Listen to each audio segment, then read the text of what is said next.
नमस्कार। कभी सोचा है भारत के सबसे बड़े सबसे महान साम्राज्य आखिर आए कहाँ से?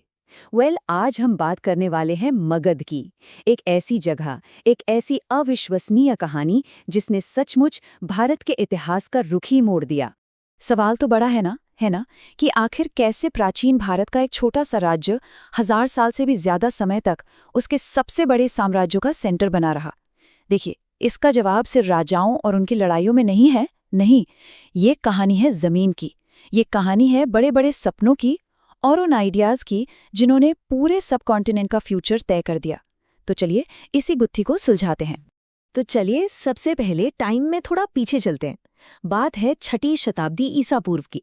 उस वक्त भारत वैसा बिल्कुल नहीं था जैसा आज है। ये आप कह सकते हैं कई छोटे छोटे राज्यों का एक कलेक्शन था।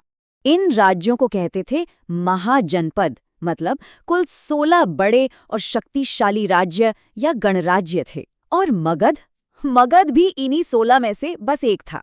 लेकिन उसमें कुछ ऐसा था जो बाकियों में नहीं था, और यही कुछ जल्द ही उसे सबसे ऊपर ले जाने वाला था। तो सवाल ये है कि मगध में ऐसा क्या खास था? जवाब है उसकी लोकेशन, उसकी जमीन। सोचिए, उत्तर में गंगा नदी, मतलब पानी और व्यापार का रास्ता। दक्षिण में विंध्य पर्वत, एक तरह की नेचुरल दीवार। पहली राजधानी थी राजगीर, जो 5 पहाड़ियों से घिरी थी, मतलब एक नेचुरल किला।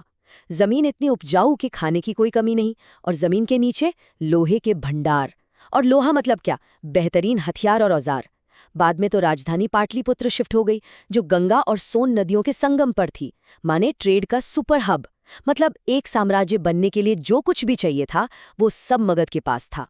तो जब आपके पास इतने सारे नेचुरल एडवांटेज हों तो जाहिर है सपने भी बड़े ही देखे जाएंगे, और मगध बड़े सपने देखने के लिए बिल्कुल तैयार था। बस यही से शुरू होती है कहानी पहले महान राजवंशों की।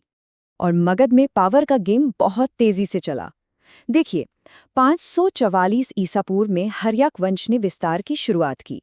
फिर 413 ईसा पूर्व में शिशुनाग वंश आया, जिसने एक बहुत बड़े दुश्मन अवंती को हराया। और फिर 345 ईसा पूर्व में आया नंद वंश, जिसने भारत का पहला पैन इंडियन साम्राज्य खड़ा कर दिया। एक के बाद एक पावर बढ़ती ही गई। देखिए, कोई भी वंश सिर्फ नाम से बड़ा नहीं होता, उसके पीछे होते हैं बड़े शासक। जैसे हर्यक वंश के बिंबिसार, जो शादियों से रिश्ते जोड़कर, मतलब डिप्लोमेसी से अपना राज्य मजबूत करते थे। बहुत चतुर। फिर उनके बेटे अजातशत्रु आए, जो काफी एग्रेसिव थे। उन्होंने लड़ाइयां लड़ी, साम्राज्य को और फैलाया। और फिर आते हैं नंद वंश के महापद्मनंद। इन्हें सभी क्षत्रियों का संहारक भी कहा जाता था। इनकी सेना इतनी विशाल थी कि उन्होंने साम्राज्य को दक्षिण में दक्कन तक पहुंचा दिया। तो नंदवंश ने एक तरह से स्टेज तो सेट कर दिया था, एक बहुत बड़ा कैनवस तैयार कर दिया था। लेकिन पिक्चर का असली हीरो अभी आना बाकी था। अब मगध की कहानी अपने पहले पीक पर पहुंचने वाली थी। अब एंट्री होती है मौर्य साम्राज्य की। और मौर्यों के पास एक सीक्रेट वेपन था, या कहें एक सुपर ब्रेन, और वो थे चाणक्य। उनकी लिखी किताब अर्थशास्त्र सिर्फ एक किताब नहीं थी, ये एक पावरफुल एम्पायर खड़ा करने का पूरा ब्लूप्रिंट थी। इसमें बताया गया था कि एक राजा 7 स्तंभों पर टिका होता है: राजा, मंत्री, देश, किला, खजाना, सेना और दोस्त। और इसी ब्लूप्रिंट को हाथ में लेकर सामने आया एक नौजवान हीरो, चंद्रगुप्त मौर्य। सबसे पहले 322 ईसा पूर्व में उसने चाणक्य की मदद से नंदवंश को उखाड़ फेंका। फिर उसने अलेक्जेंडर द ग्रेट के जनरल सेलुकस निकेटर को हराया और अपनी उत्तर पश्चिमी सीमाओं को सुरक्षित किया। और आखिर में उसने एक ऐसे विशाल साम्राज्य की नींव रखी जो बंगाल से लेकर अफगानिस्तान तक फैला था। ये था भारत का पहला सच्चा एकीकृत साम्राज्य। चंद्रगुप्त के बाद आए उनके पोते अशोक, और अशोक के दौर में मौर्य साम्राज्य अपनी बुलंदी पर था। लेकिन तभी एक जंग हुई, कलिंग की जंग। और इस एक जंग ने सब कुछ बदल दिया। कलिंग युद्ध में इतना खून खराबा हुआ, 1 लाख से ज्यादा जाने गईं कि इसे देख के अशोक का दिल दहल गया। वो अंदर से पूरी तरह बदल गए, और उन्होंने एक ऐसा फैसला लिया जो इतिहास में किसी सम्राट ने नहीं लिया था। उन्होंने हमेशा के लिए युद्ध छोड़ दिया, तलवार छोड़ दी और धम्म का रास्ता अपना लिया, मतलब अहिंसा और सबकी भलाई का रास्ता। एक जीता हुआ सम्राट जंग को नकार रहा था। ये सोच ही कितनी क्रांतिकारी है। और इसी सोच के साथ उन्होंने बौद्ध धर्म को न सिर्फ अपनाया बल्कि उसे श्रीलंका समेत पूरे एशिया में फैलाया। खैर, वक्त आगे बढ़ा, मौर्य साम्राज्य का भी अंत हुआ। कई सदियां बीत गईं, लेकिन मगध की जमीन की कहानी अभी खत्म नहीं हुई थी। एक बार फिर उसी धरती से एक और महान साम्राज्य का उदय हुआ, गुप्त साम्राज्य।